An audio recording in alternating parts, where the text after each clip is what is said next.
Olá, pessoal. Estamos aqui no mais um bate-papo com Claudete.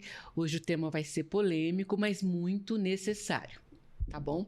Nós vamos falar desse livro que a Claudete pesquisou muito e lançou sobre os casamentos interraciais, né? Vamos lá? Oi, Claudete, tudo bem? Oi! Menina, esse tema é muito polêmico, né?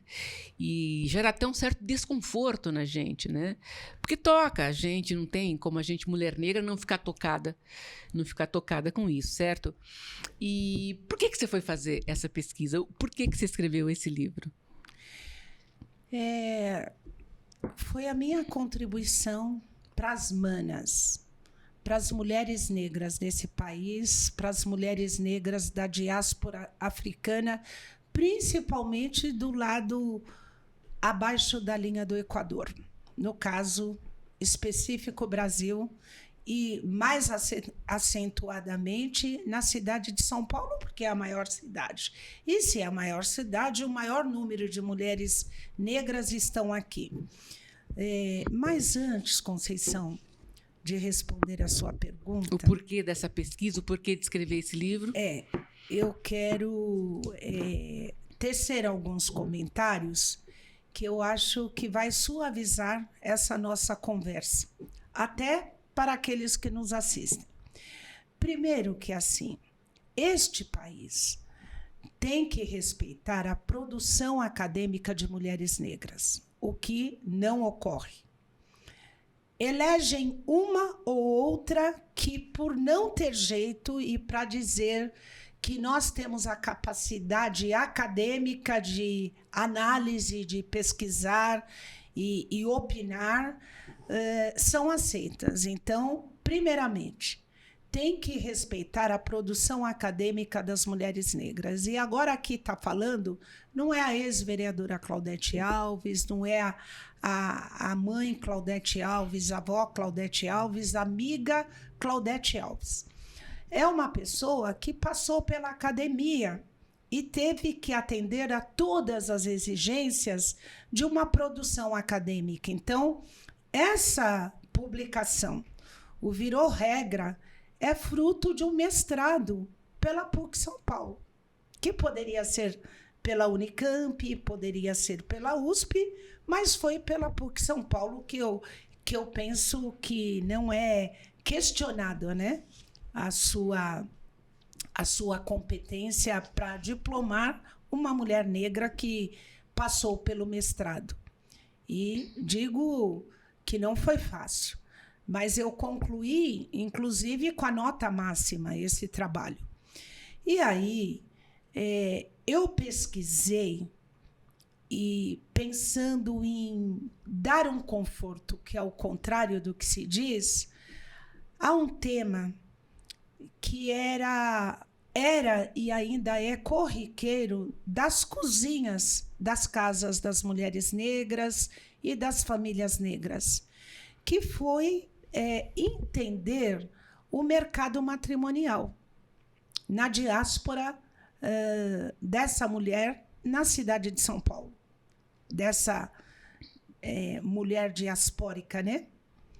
E aí eu quis me contrapor a conhecimentos que tinham sido produzidos acerca do preterimento do homem negro, ou das escolhas afetivo-sexuais e matrimoniais desse homem negro, porque até então todas as produções mais próximas era de que, e as compreensões, inclusive da academia, era de que esse homem negro, ele só preteria, ele só optava pela mulher não negra quando ele ascendia socioeconomicamente. Já está provado que não é verdade, né? Isso são de todos os estratos sociais. Né? Jogador de futebol, pagodeiro, alguns acadêmicos, militantes do movimento negro, sim. e muitos, sim. Né? Então, foi desafiante para mim. Então, eu discordava dessa afirmação dessa produção de conhecimento que determinava que era isso. E eu dizia, até pela minha convivência e pelas minhas andanças por todas as periferias de São Paulo, enquanto professora de educação infantil, ativista, sindicalista, e que via, né? E que conversava, e que sabia que cada vez mais esse preterimento avançava, né? Para além da Era Pelé, porque antes da Era Pelé ainda você tinha um comedimento, né? Não era tão escancarado. Aí, quando o rei se casa com a mulher branca, aí dizem alguns que passaram todas as boiadas, né? Aí abriu, escancarou-se uma preferência no mercado matrimonial deste homem negro. E aí eu dizia que esse fenômeno, ele tinha extrapolado a questão econômica. E você via nas periferias, nas comunidades, nos estratos mais desprivilegiados socioeconomicamente da sociedade.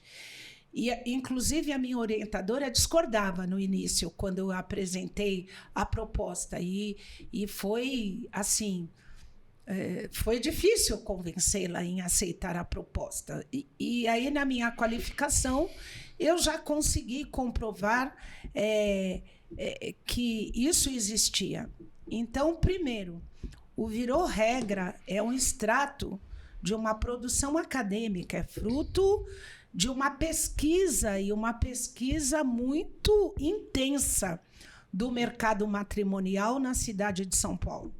Então, só para dizer. E numa dissertação de mestrado, você apresenta aquilo que você aferiu. E por ser um tema muito sensível, que perpassa por várias subjetividades, eu tive que ter muitos cuidados. Então, eu agradeço todas as orientações que eu recebi, a PUC São Paulo, inclusive, por ter permitido a introdução de metodologias que eu utilizei para aferir o fenômeno que eu queria demonstrar, né? Então, respondendo à sua primeira pergunta, eu acho que eu tinha que colocar, né, os porquês e localizar a vocês todos o porquê desse tema e porquê da importância. Bom, e aí, agora respondendo a sua pergunta, o porquê desse tema, eu quis tirar das nossas salas, para quem as tinha, que a grande maioria das famílias negras não as tinha, mas dos quartos e cozinha, um assunto que é um assunto que ainda continua causando estranhamento e questionamentos, inconformismo em vários lares brasileiros, né? Então, eu acho que era uma contribuição que eu penso que foi importante.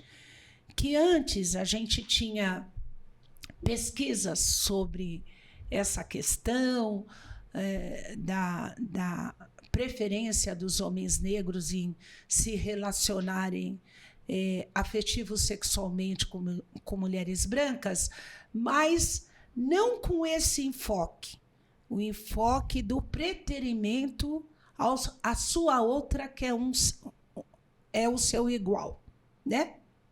Porque constatar o preterimento que a mulher negra sofre pelo homem não negro, não tem o que se questionar. Agora, ela ser preterida pelo outro que é o seu igual, aí precisaria ser analisado. E aí eu já vou avisar que eu não tenho respostas para esse comportamento aferido. Eu penso que tem uma série de coisas, né? O cinema sei lá, o cinema americano dos anos 50, 60, 70, sempre endeusando muito a mulher loura, né?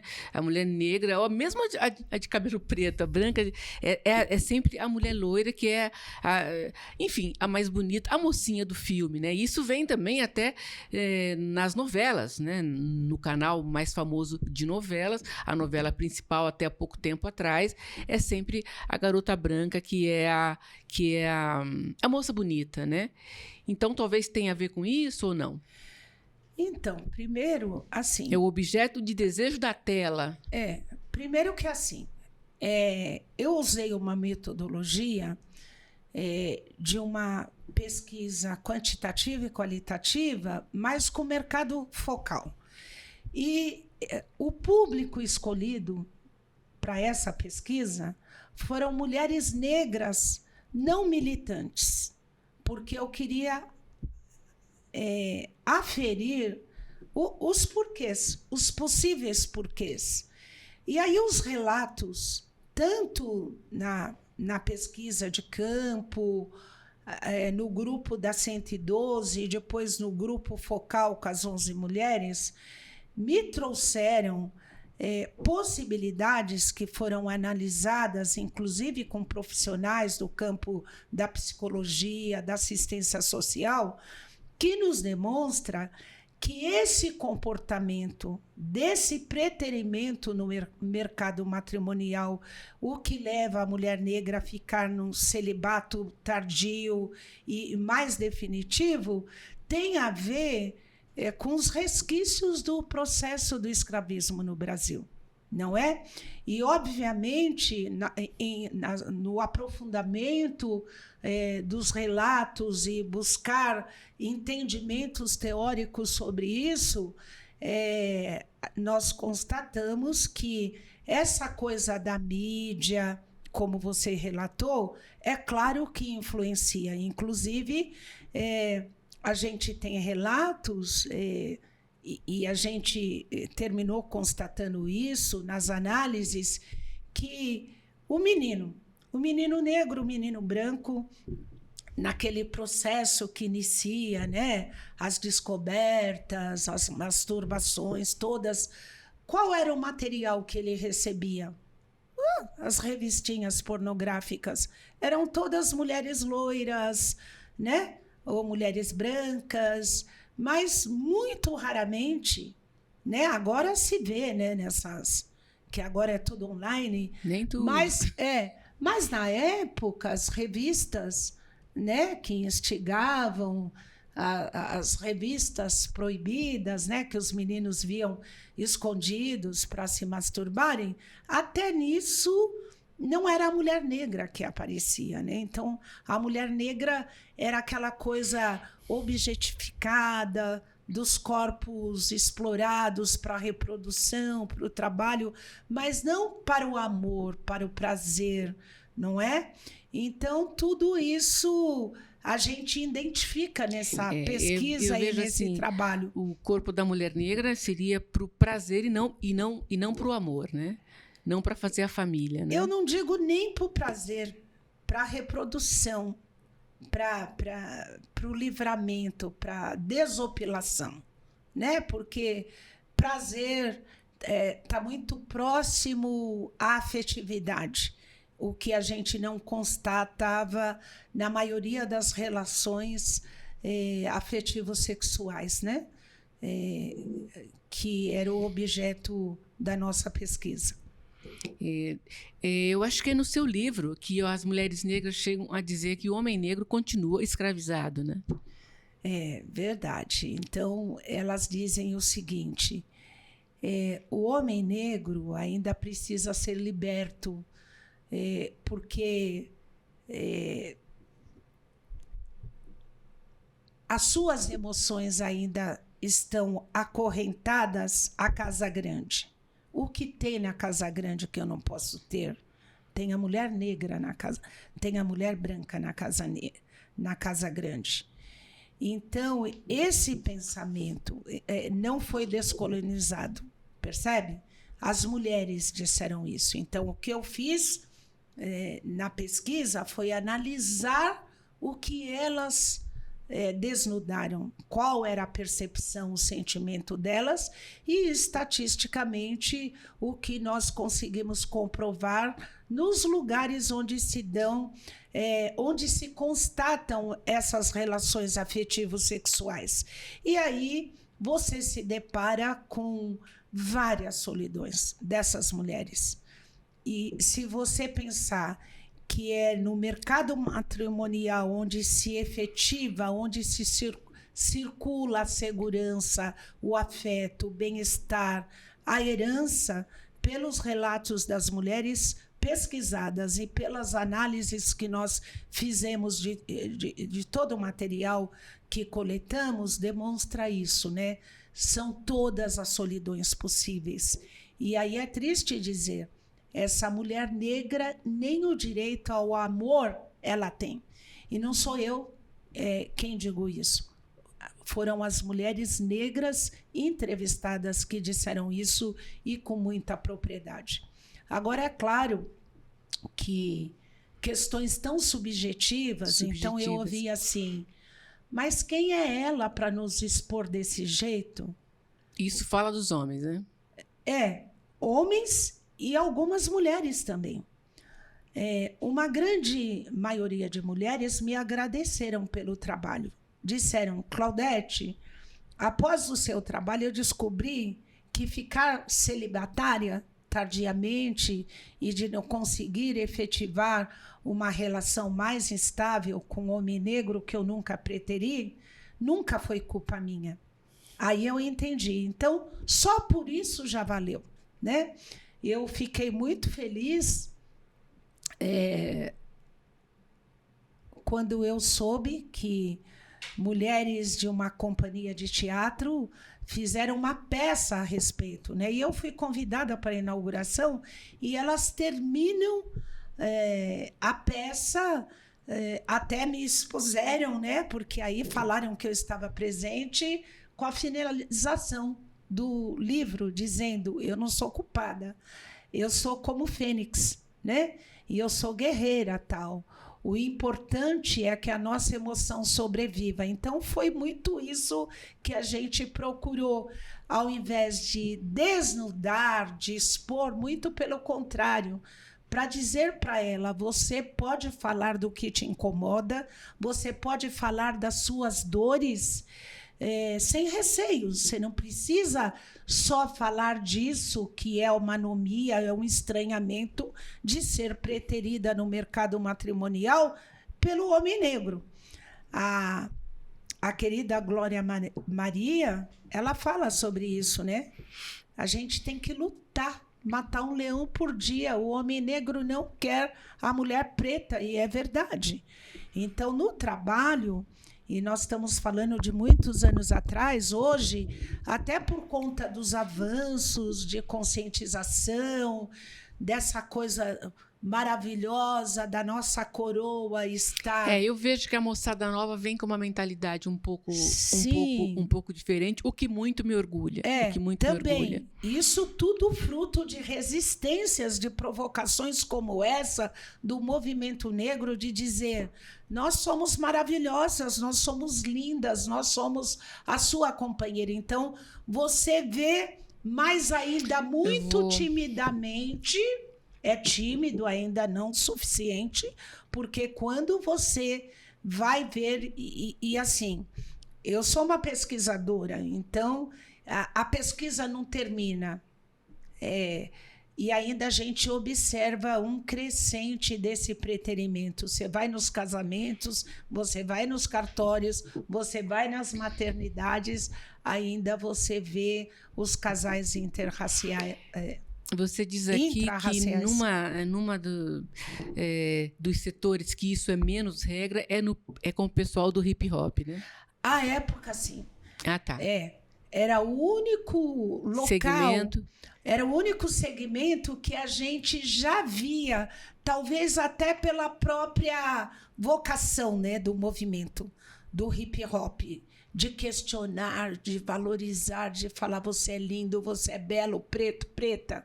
Então, lá a gente não via tanto esse preterimento, né? Hoje eu não posso falar se isso ainda continua, mas eu acredito que sim, né? Entre a juventude, é lindo você ver o jovem negro de mão dada com a mulher negra. Hoje é bem mais comum os a gente casais, ver no metrô, nas festas. Independente se é cis, se não é, entendeu? Juntos. E isso não significa dizer que não se possa... quando eu fiz o trabalho, eu não estava questionando as relações heterocrômicas. Era aí que eu ia chegar. Entendeu? Pra gente Não é proibido você amar outro fora do seu grupo étnico-racial ou se relacionar. O questionamento é o preterimento. Então, assim, é um fenômeno que a gente identifica no mercado matrimonial e que não se justifica, porque a mulher negra, eu reitero, ser preterida no mercado matrimonial pelo homem negro, pelo homem asiático, não tem o que se questionar, porque agora, dentro do seu próprio grupo étnico, aí nós tivemos que investigar. E eu estou dizendo, eu não estudei o homem negro, isso eu deixo para jovens, porque eu acho que eu não teria estrutura emocional por tudo que eu identifiquei para fazer um doutorado sobre o tema, como me foi sugerido. Esse estudo seria muito complexo, né? Com certeza. Mas necessário fazer, fica aqui a dica.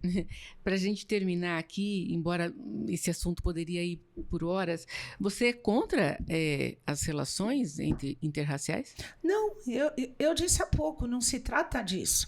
Se trata de entender que é incompreensível... O preterimento, né? Esse preterimento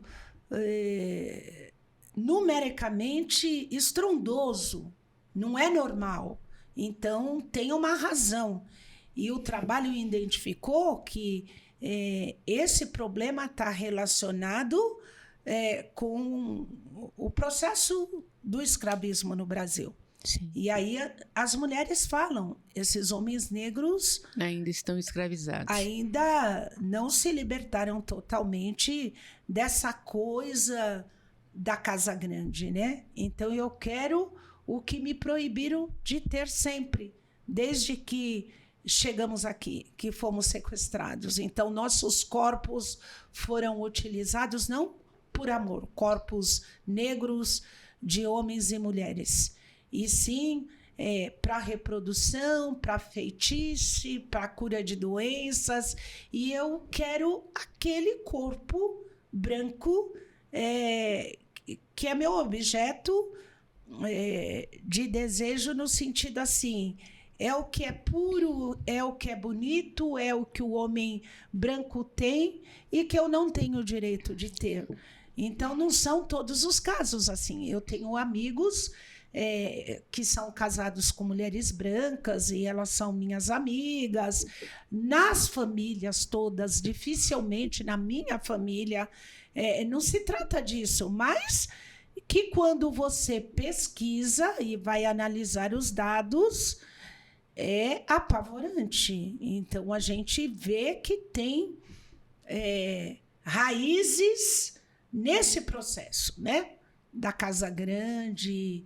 E esse preterimento não é uma coisa que não tenha lastro.